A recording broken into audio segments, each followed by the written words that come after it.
Well, negotiators are converging in Cairo ahead of talks aimed at ending nearly 2 years of war in Gaza, as Israeli Prime Minister Benjamin Netanyahu expressed hope that the hostages will be released in a matter of days. The negotiations are taking place after Hamas responded positively to US President Donald Trump's roadmap for ending the war.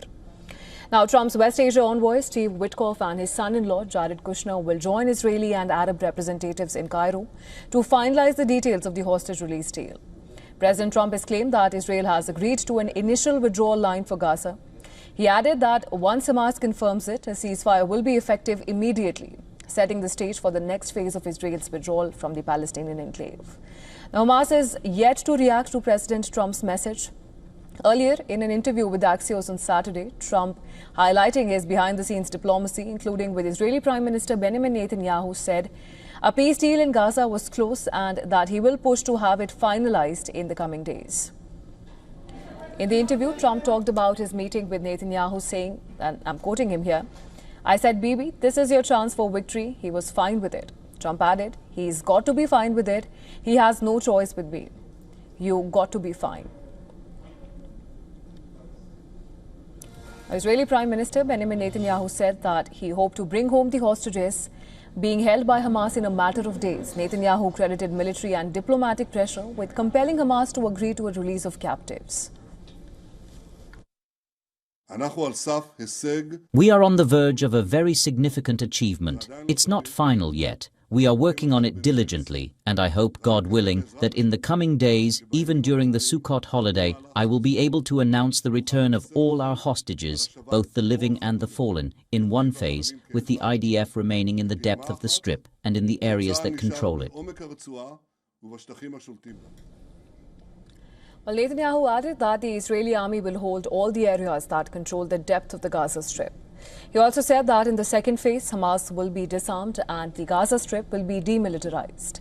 Netanyahu said that this will happen either through diplomatic means, according to the Trump plan, or militarily by Israel. Hamas is yet to agree to an agreement. Now, it may also object to Netanyahu's claim that IDF will continue to remain deep in Gaza. Israel's Can broadcaster has reported that Israeli officials believe that Hamas is not ready to accept a U.S. proposal detailing IDF pullback under President Trump's 20-point plan and will seek to negotiate changes during the talks in Egypt. Now, on the ground, Israel says it will now shift to defensive operations in Gaza, a shift that came after direct pressure from U.S. President Donald Trump.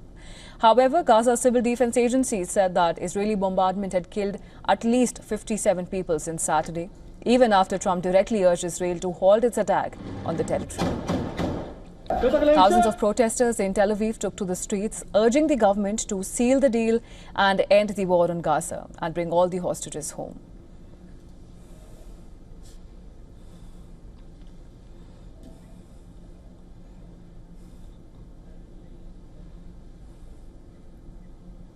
And for more on this, we're now being joined by Major Dan Pfefferman live from Tel Aviv. He's a national security analyst and intelligence officer and editor of the Middle East 24. Thank you so much, Major Pfefferman, for joining us on the broadcast.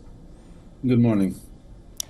Major, Prime Minister Netanyahu has said that Israeli forces will stay deep inside Gaza, even as Israel shifts to defensive operations. Now, do you see this becoming a sticking point in the peace process, the line that could blur between a pullback and continued control, perhaps?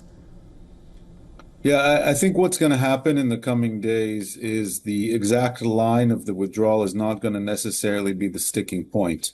Hamas has even shown flexibility in the past, as is Israel, over exactly which lines and what kind of buffer zone. Israel does insist that it maintain within the Gaza Strip a territory that it evacuated in 2005 and that it will maintain some kind of buffer zone in the interim period. The question is how big a buffer zone and exactly which positions it will withdraw. The sticking points that we're expecting to happen, that we already see from the Hamas, it's a rejection in the form of an acceptance. We call it a yes, but. And this is where we see Hamas is going to have a very difficult time accepting the key parts of Trump's plan, and that includes the main points that Hamas has to disarm and that Hamas has to relinquish give up any kind of role in the future of Gaza. And so, to your question, exactly on the lines to which they withdraw or to which either withdraw, I expect there to be a little more flexibility from both sides. Right, Major. And speaking of yes, but President Trump told Netanyahu that this is your chance for victory, but he also added that you have no choice but to be fine with it. Now, how do you see this? Is this a classic carrot and stick maneuver? And how do you think that Netanyahu is reading that message here? Yeah, it is a carrot and stick. It's also Trump, for many reasons, is insistent that Israel wrap up this war. It's not clear, excuse me, it's not clear that there's a lot more to be gained on the ground, and that politically it's increasingly difficult for Trump to manage kind of the international and the regional blowback from this. And I think Netanyahu gets that. The problem is anytime you showed Hamas over these last 2 years an actual willingness to end the war on reasonable terms, then they clamp down and they become even more intransigent. So the hard part here is I don't think has ever been Netanyahu. He is going to have to confront the more right-wing elements of his government, and it could lead. It is a possibility that it could lead to the downfall of his current government, or at least the exit of his more hardline right-wing parties. That is something to be understood within the Israeli domestic political situation. But my sense is all of this is kind of being coordinated behind the scenes between the Israelis and the Americans here, because there is a desire to end this war. There has been since day one. There was no Israeli desire to start this war, of course. The question is how do you end this war in a way that doesn't leave Hamas in power, that doesn't leave Hamas with its arms, and that ensures that Hamas cannot claim a victory after this war ends. Right, and speaking of sticking points that we mentioned earlier, now Israel insists that Hamas must be fully disarmed and Gaza demilitarized. Now, but that's easier said than done. From your perspective, what does complete disarmament even look like on the ground? And who enforces it once the withdrawal line is drawn? That's the million-dollar question, right? What does disarmament look like, and who enforces it? And the problem is, ideally, is this multinational force that will probably include Arab countries, ideally would be the one to enforce it. The problem is, from our experience and from everything they're saying, they're not going to be lining up to do that. And so it's really Israel that's going to be left having to deal with this. Hamas, from its point of view, if it gives up its arms, it's done for. And Hamas will not sign its own death warrant in this case.